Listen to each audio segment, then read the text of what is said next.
It's time for some oatmeal muffins. I've done a similar thing earlier in quarantine with like a buttermilk oatmeal bread, but we're gonna do it muffin style, and this is all that we need. So let's whip these up and be ready for some delicious flavor.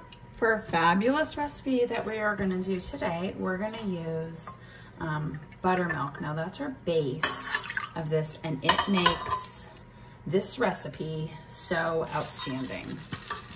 Now, originally, this recipe said that you're supposed to soak a cup of buttermilk, a cup of oats in the cup of buttermilk, and let it like soak around. But I don't have time for that. So I'm just gonna let it soak while I'm mixing all my other ingredients in, okay? So we're gonna use flour.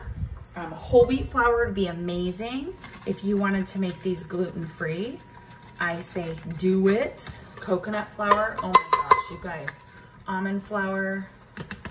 Oh, I love it when I finish the back. That's fantastic. Then we're gonna do some salt, a half a teaspoon.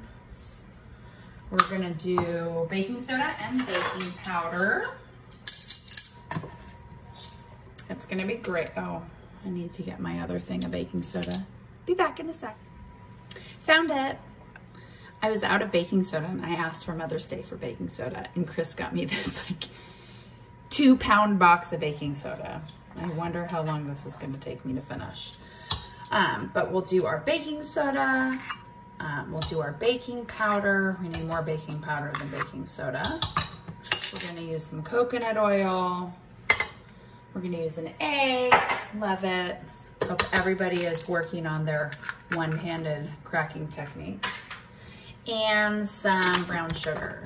Now you see, is Marissa really measuring anything? You guys, no, right now I'm not measuring anything.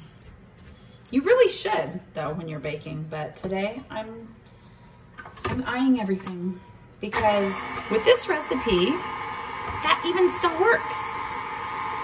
It's very rare that I don't think I've ever made this recipe and not double it. But today I'm just doing a single recipe. I'm just gonna do 12, just because, you know, I'm trying to limit those ingredients a little bit. So you saw how fast that came together? A minute, ready. Scrape down the pan, make sure there's no chunks of baking powder in there, or flour. Make sure that's all in there, and let's scoop them into our muffin tin. What's funny about my kitchen is that when I make something, I usually make like a lot of it, right? Like I told you, I usually double this recipe. Well, sometimes triple.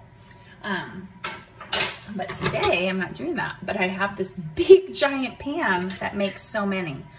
So let's see how many this actually makes. So I'm using my scooper, right? And I'm gonna scoop them in here. Now what's amazing about this recipe is these muffins freeze actually so well. They're fantastic if they're frozen. And then you just take them out and thaw them overnight, and then they're ready to go for breakfast in the morning.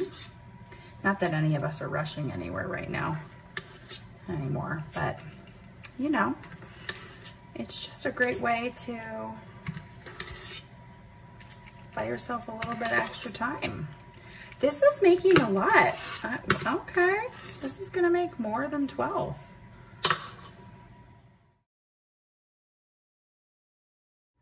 And here we go, friends. Here's our buttermilk oatmeal muffins. Number, freezable. It's okay to double it. You're gonna love them. See you next time.